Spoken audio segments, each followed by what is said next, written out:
Hello friends, welcome you all to my channel legal currents. आज हम शुरू कर रहे हैं एक नई सीरीज जिसमें हम डिस्कस करेंगे इंडियन एविडेंस एक्ट 1872 और भारतीय साक्ष्य अधिनियम के बारे में। जैसा कि आपको पता होगा, भारतीय साक्ष्य अधिनियम अभी 1 जुलाई 2024 से लागू हो चुका है और इस वीडियो सीरीज में हम कंपेयर करेंगे इन दोनों लॉज को और समझेंगे इनके ऑब्जेक्टिव्स और ज़रूरत को। तो इस पहली वीडियो में हम बात करेंगे इंडियन एविडेंस एक्ट 1872 की हिस्ट्री के बारे में, इसके स्ट्रक्चर के बारे में, इसका ऑब्जेक्टिव क्या था और साथ ही साथ थोड़ा सा नया स्ट्रक्चर जो है नए भारतीय साक्ष्य अधिनियम का, उसको भी समझेंगे। तो बिना देरी करे शुरू करते हैं आज का वीडियो। इंडियन एविडेंस एक्ट 1872 और नया एक्ट भारतीय साक्ष्य अधिनियम 2023। शुरू करते हैं इसकी history of Indian evidence act 1872। तो इंडियन एविडेंस एक्ट 1872 के पहले सब जगह अलग अलग रूल्स ऑफ एविडेंस होते थे जो अलग अलग सोशल ग्रुप्स, कास्ट और कम्युनिटीज के ट्रेडिशनल लीगल सिस्टम पे बेस्ड थे। अब ये जो रूल्स थे हर सोशल ग्रुप के लिए अलग अलग होते थे, अलग अलग लीगल सिस्टम, अलग रूल्स। तो इससे क्या होता था कि काफ़ी इनकंसिस्टेंसी थी, कोई कोई रेगुलेटरी नहीं थी, सब कुछ इनकंसिस्टेंट था और इसकी वजह से बहुत केओटिक माहौल हो रखा था, बहुत केओस मचा हुआ था। अब उसके बाद क्या हुआ, British east India company era हुआ।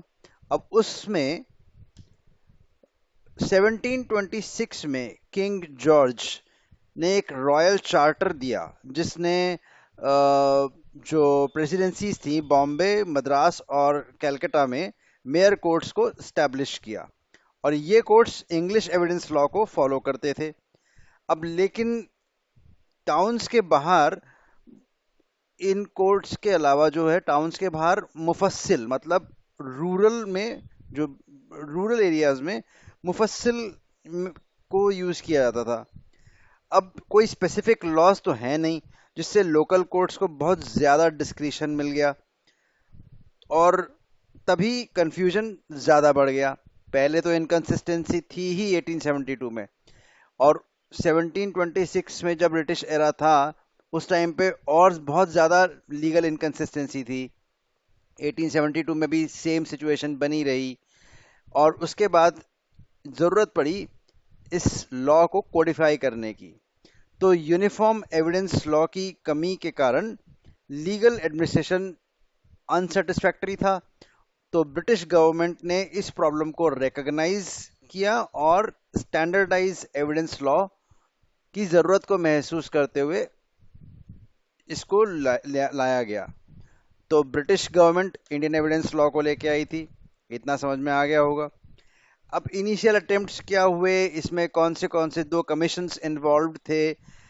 तो इनिशियल अटेम्प्ट्स क्या था कि 1835 में पहला लॉ पास किया गया, एविडेंस लॉ, जो कि इसको स्टैंडर्डाइज करने के लिए, लेकिन इतना इफेक्टिव नहीं था तो इसलिए इसको पूरी तरीके से लागू नहीं किया। लेकिन जितना भी ये जितना लागू किया गया उतना इफेक्टिव हुआ नहीं पूरी तरीके से। फिर आपका माने कमीशन आया और स्टीफन कमीशन आया। तो सर हेनरी जो थे, इनके इनकी इनकी लीडरशिप में एक कमीशन बना एविडेंस लॉ का कॉम्प्रिहेंसिव ड्राफ्ट बनाने के लिए, और उन्होंने 39 सेक्शंस का ड्राफ्ट कोड बनाया। लेकिन यह इस ड्राफ्ट को भी क्रिटिसिज्म बहुत मिला। तो सर हेनरी मैंने ने एक रिवाइज्ड ड्राफ्ट को इंट्रोड्यूस किया, लेकिन उसमें भी बहुत ऑब्जेक्शंस आ रहे थे। अब आया स्टीफन कमीशन। अब स्टीफन कमीशन में ये आया 1870 में, और फिट्स जेम्स स्टीफन ने इस नए बिल को बनाया जिसमें 163 सेक्शंस थे। और इस रिफाइंड बिल का जो फीडबैक था वो इसको बनाने में माने कमीशन का जो फीडबैक था उसको भी इंक्लूड किया गया था, और सारे क्रिटिसिजम्स को एड्रेस किया गया था जो प्रीवियस ड्राफ्ट में थे। तो फाइनली 1870 में सर स्टीफन जेम्स ने बनाया नया बिल 163 सेक्शंस के साथ, जिसमें सारे क्रिटिसिजम्स को, सारे फीडबैक को इंक्लूड किया गया, और फाइनली इंडियन एविडेंस एक्ट पास हुआ 1872 में। तो ये थी हिस्ट्री। थोड़ी सी कंफ्यूजिंग लगी होगी, बट ओवरऑल देखा जाए तो पहले 1726 में किंग जॉर्ज, उसके बाद ब्रिटिश, उसके बाद 1872 में, और 1872 में इनकंसिस्टेंसी थी। उसके बाद कोडिफिकेशन की जरूरत पड़ी। कोडिफिकेशन के लिए माने कमीशन आया। माने कमीशन ने जो 39 सेक्शंस के साथ एक लॉ दिया था, जिसको बहुत क्रिटिसिज्म मिला, और उसके फीडबैक और क्रिटिसिज्म को इंक्लूड करते हुए और इम्प्रोवाइज करते हुए सर स्टीफन जेम्स ने 163 सेक्शंस का नया बिल दिया 1870 में, और वही बिल 1872 में इंडियन एविडेंस एक्ट बन के पास किया गया ब्रिटिश गवर्नमेंट द्वारा। अब समझते हैं इसका स्ट्रक्चर, और साथ ही कंपेयर करेंगे भारतीय साक्ष्य अधिनियम के स्ट्रक्चर को। अब इंडियन एविडेंस एक्ट जो है वो 1 सितंबर 1872 को फोर्स में आया था। इसके कंपैरिजन में भारतीय साक्ष्य अधिनियम 2023 कब फोर्स में आया? 1 जुलाई 2024 को। बहुत ही इंपॉर्टेंट पार्ट है इसका साइटेशन। ये हर एक्ट का बड़ा इंपॉर्टेंट क्वेश्चन बन सकता है, बना भी है। अगर आप प्रीवियस क्वेश्चन पेपर्स देखेंगे क्लैट के या पीजी क्लैट के, वहां पे ये क्वेश्चंस आ रखे हैं। तो इंडियन एविडेंस एक्ट जो है वो फर्स्ट नंबर का एक्ट था 1872 में, और भारतीय साक्ष्य अधिनियम 47 नंबर का एक्ट है 2023 में। तो first act number 1 of 1872 is Indian evidence act, and act number 47 of 2023 is भारतीय साक्ष्य अधिनियम। और दोनों ही एक्ट पूरे इंडिया में हैं। इंडियन एविडेंस एक्ट जो है वो 2019 में, पहले ये जम्मू एंड कश्मीर में नहीं था, लेकिन 2019 में Jammu and Kashmir reorganisation act के थ्रू इसको पूरे ऑल ओवर इंडिया में इसका एक्सटेंट हुआ।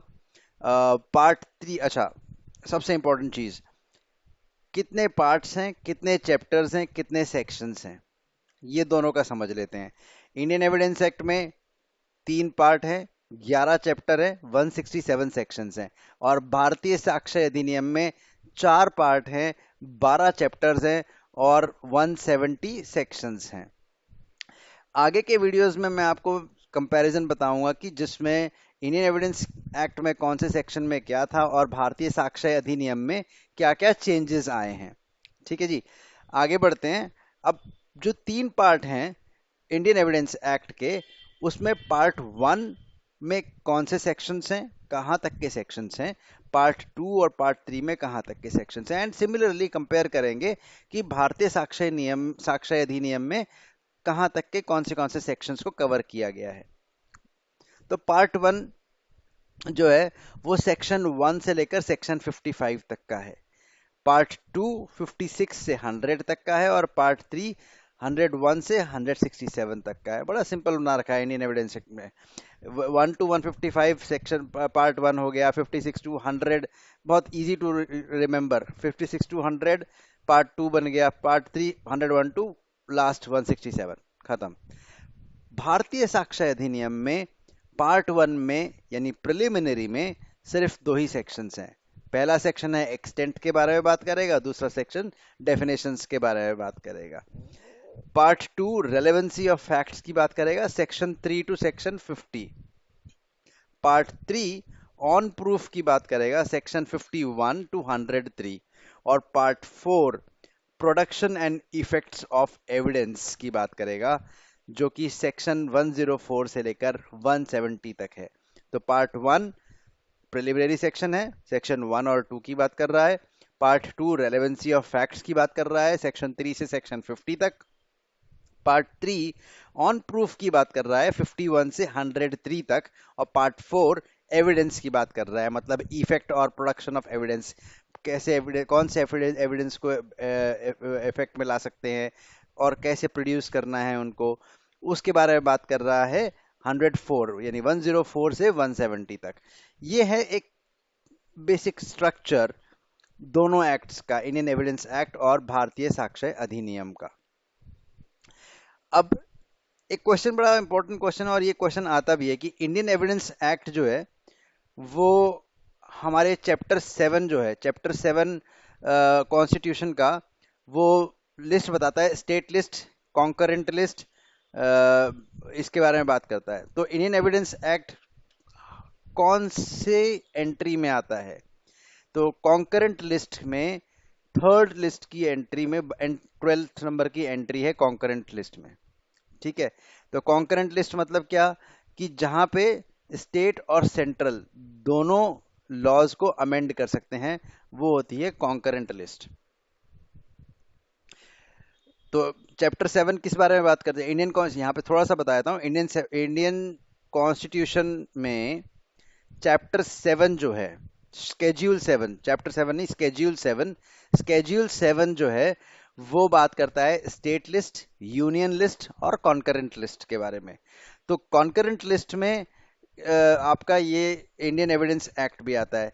अब सीआरपीसी कौन सी लिस्ट में आता है, क्या कौन सी उसकी एंट्री है, वो आप मुझे बताइएगा कमेंट सेक्शन में। ठीक है जी, आगे बढ़ते हैं। अब इसका नेचर कैसा है, इंडियन एविडेंस एक्ट का नेचर क्या है? तो लेक्स फॉरी यानी लॉ ऑफ कोर्ट और लॉ ऑफ लैंड, ये एक प्रोसीजरल लॉ है, एडजेक्टिव लॉ है और नॉट एग्जॉस्टिव है। एक क्वेश्चन मैंने देखा था एक कॉम्पिटिटिव एग्जाम में कि Indian evidence act is a procedural law, adjective law और सब्सटैंटिव लॉ। तो अगर ऐसे ऑप्शंस आए तो बाय डिफॉल्ट आपका आंसर क्या होना चाहिए? Procedural law. ठीक है जी, तो ये आपका nature of Indian evidence act हो गया है। अब थोड़ा सा इसमें समझ लेते हैं कि लेक्स फोरी क्या है। तो लेक्स फोरी एक लैटिन टर्म है जो लॉ फोरम, यानी कि law of the place where legal cases heard, इसका मतलब है। इससे इससे कोर्ट के द्वारा जो जुरिस्डिक्शन पर आधारित प्रिंसिपल्स होते हैं, जो लीगल प्रिंसिपल्स होते हैं और रूल्स होते हैं, उनको रेफर किया जाता है इस लेक्स फोरी से। तो लॉ ऑफ लैंड या लॉ ऑफ कोर्ट, यानी कि जिस जिस कंट्री का इशू है और वहां पे अगर वो केस आर्ग्यू हो रहा है तो वहीं के लॉज फॉलो किए जाएंगे। Lex fori is a Latin term that means the law of the forum or the law of the place where the legal case is heard, यानी कि जहां पे वो केस, उस केस की सुनवाई हो रही है, तो वहीं के प्रिंसिपल्स, वहीं के रूल्स अप्लाई होंगे। refers to the legal principles and the rules applied by the court that has jurisdiction over a particular legal matter। ठीक है जी, अब एक एग्जांपल समझ लेते हैं इसका। एक इंडियन कंपनी है, कंपनी ए, और वो एक कॉन्ट्रैक्ट में आई यूएस की एक कंपनी के साथ, जो कि कंपनी बी है। अब इन दोनों कंपनी के बीच में कुछ डिस्प्यूट हो गया, कोर्ट में गए, और कोर्ट में गए, इंडियन कोर्ट में गए। ठीक है जी, अब जब ये इंडियन कोर्ट में गए तो सारे लॉज जो इंडियन लॉज के होंगे वो अप्लाई होंगे, ना कि यूएस के होंगे। वही एप्लीकेशन ऑफ लेक्स फोरी है। तो the Indian court will apply Indian laws to resolve the dispute regardless the fact the company B is from the US। Company US की है, बी कंपनी, लेकिन क्योंकि जो लीगल केस उसका जो हो रहा है वो इंडिया में हो रहा है, तो इंडिया के लॉज अप्लाई होंगे उसको रिजॉल्व करने के लिए।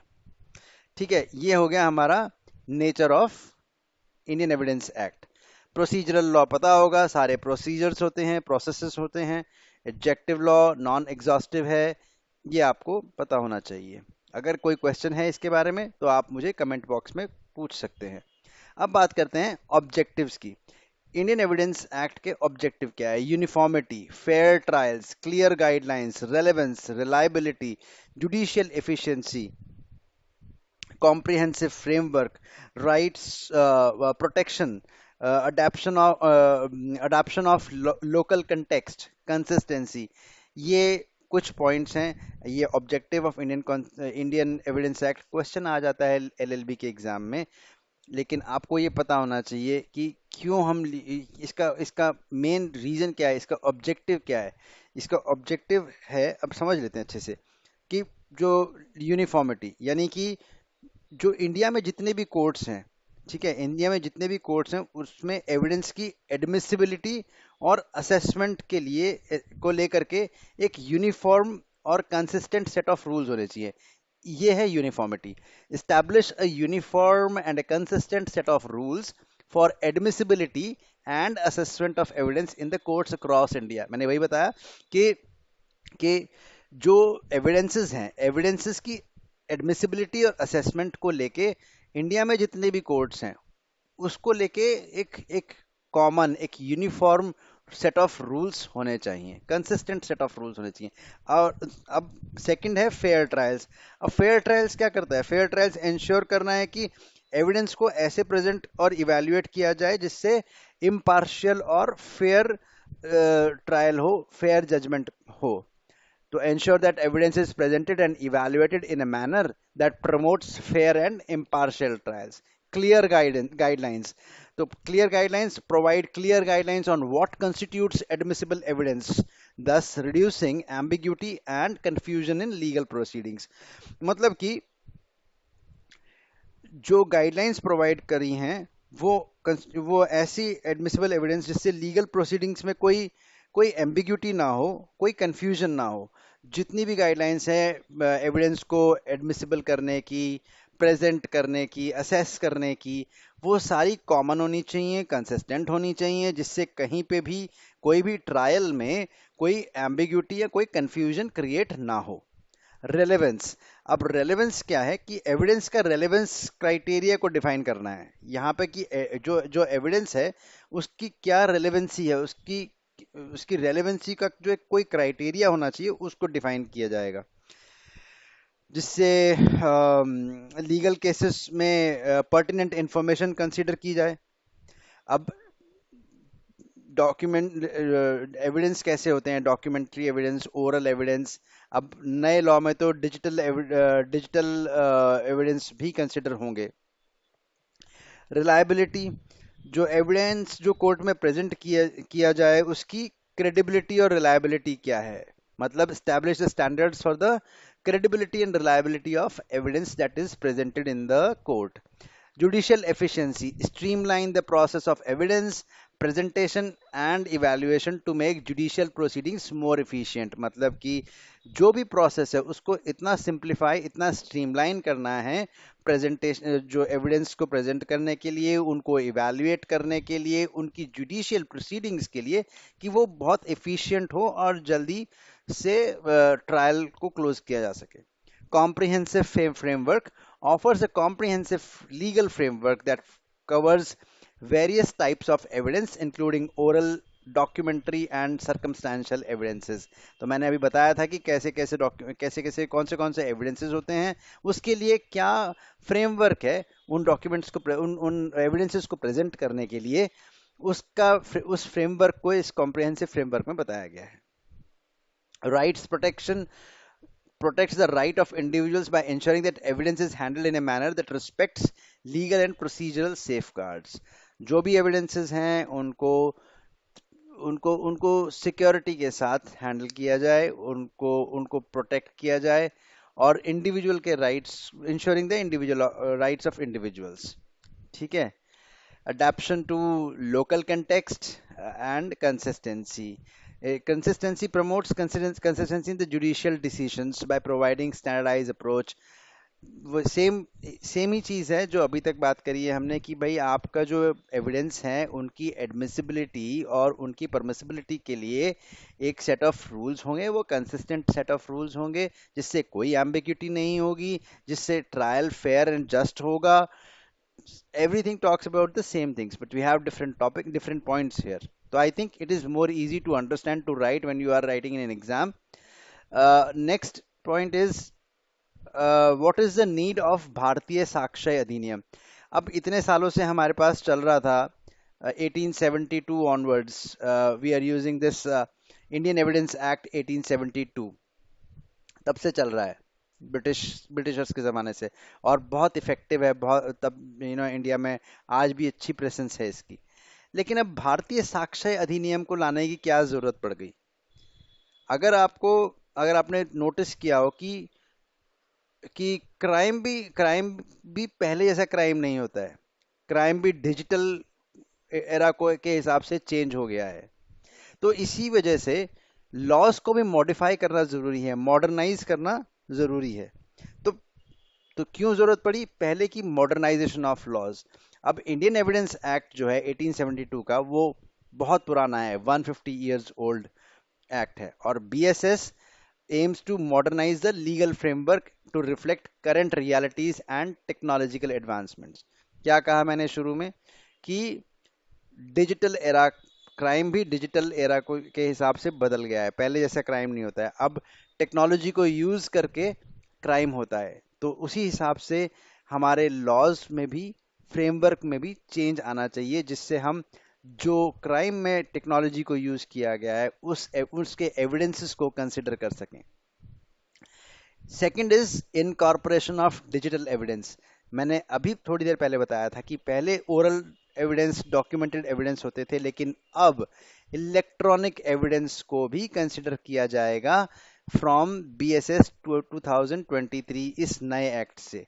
जो भी डिजिटल एविडेंस होंगे, इलेक्ट्रॉनिक एविडेंस होंगे, उनकी एडमिसिबिलिटी भी होगी. Simplification and clarity. तो the language and provisions of Indian evidence act is complex. हाँ, थोड़ी कॉम्प्लेक्स थी, ब्रिटिश एरा के हिसाब से बनी हुई थी, इसीलिए बीएसएस 2023 में सिंप्लीफाई की गई है लैंग्वेज को. लीगल लैंग्वेज को बहुत क्लियर गाइडलाइंस मिली हुई हैं और इजी टू अंडरस्टैंड है. Efficiency in judicial process. पहले भी थी, there is a need, but still there was a need to expedite legal proceedings, और डिलेज को रिड्यूस करने के लिए, जुडिशियल प्रोसेस के डिले को कम करने की ज़रूरत थी. और उसी को ध्यान में रखते हुए बीएसएस 2023 में थोड़े प्रोसीजर्स को चेंज किया गया है, मॉडिफाई किया गया है. इवैल्यूएशन ऑफ एविडेंस को मॉडिफाई किया गया है, जिससे जुडिशियल एफिशिएंसी हो, केसेस, ट्रायल्स जो हैं जल्दी क्लोज हों with just and fair judgment. Enhanced fairness and transparency. So to ensure fair trials, legal framework must be transparent and impartial. The BSS 2023 strengthens measures to ensure that evidence is handled fairly and transparently, protecting the rights of all parties involved. The same was there in Indian evidence act कि जो evidences हैं उनको transparency के साथ, उनको पूरे protection के साथ यूज किया जा सके, जिससे कि इंडिविजुअल्स के राइट को प्रोटेक्ट किया जा सके. Adaption to social changes. तो जो सोशल चेंजेस हो रहे हैं उनको अडेप्ट करना भी बहुत ज़रूरी था. तो सोशल जो जो इंडिया के सोशियो लीगल कॉन्टेक्स्ट जो है 1872 से, वो बहुत इवॉल्व हो चुका है तब से अब तक. तो उस नई इवॉल्वेशन के साथ नया लॉ लाना ज़रूरी था. तो बीएसएस 2023 कंटेम्प्रेरी सोशल इश्यूज को एड्रेस करता है और एविडेंस लॉज को करंट सोसाइटल नॉर्म्स के साथ और एक्सपेक्टेशन के साथ अलाइन करते हुए बनाया गया है. और क्या है इसमें? Addressing to the new types of evidence. वही जो मैंने पहले भी बताया कि न्यू टाइप्स ऑफ एविडेंस की, डिजिटल इलेक्ट्रॉनिक एविडेंस, इन सबको एड्रेस करेंगे, इनको इनको कंसिडर करेंगे. The nature of evidence has evolved with new types of evidence emerging over time. BSS 2023 provides a comprehensive framework to cover various new forms of evidence, ensuring that they are adequately addressed in legal proceedings. उसके बाद है consistency and uniformity. Consistency and uniformity, judicial decisions में consistency maintain करने के लिए एक uniform legal framework ज़रूरी है. और बीएसएस 2023 एक स्टैंडर्डाइज्ड अप्रोच प्रोवाइड करता है जिसमें एविडेंस के अक्रॉस डिफरेंट कोर्ट्स और jurisdictions in India legal outcomes में कंसिस्टेंसी को प्रमोट करने के लिए. ठीक है, तो वही है कि आपको कंसिस्टेंसी प्रमोट करनी है through out the India with regards to the admissibility of evidences in different courts. Protection of individual rights, reflecting international standards. ये 10th पॉइंट थोड़ा समझने का है. Reflecting international standards.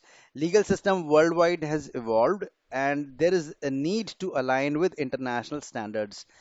तो इसीलिए BSS 2023 incorporates best practices from a global legal systems, ensuring that India's evidence law is on par with international standards. So, considering the crime, the nature of crime, the changing nature of crime, the evidences, and to be at par with the global legal system, इसलिए internet अपने law में, अपने भारतीय साक्ष्य अधिनियम में international standards को भी इंक्लूड किया गया है. 3 फंडामेंटल प्रिंसिपल्स हैं इंडियन एविडेंस एक्ट 1872 के. Relevance of evidence, best evidence rule और हियरसे रूल. अब रेलेवेंस ऑफ एविडेंस क्या कहता है?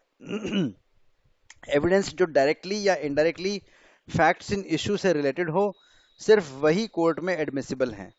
इससे ये इंश्योर होता है कि प्रेजेंट किया गया एविडेंस जो है वो केस के लिए रेलेवेंट है. ठीक है, तो रेलेवेंस ऑफ एविडेंस, ये हम बात कर रहे हैं इंडियन एविडेंस एक्ट 1872, और सेम इज एप्लीकेबल फॉर भारतीय साक्ष्य अधिनियम 2023. Best evidence rule: the primary or original documents must be presented in court whenever possible. Secondary evidence such as copies is only admissible under specific circumstances when the original is not available. तो ये क्या कह रहा है कि भाई जो primary evidence है वो ओरिजिनल डॉक्यूमेंट्स उसके प्रेजेंट करना ज़रूरी है.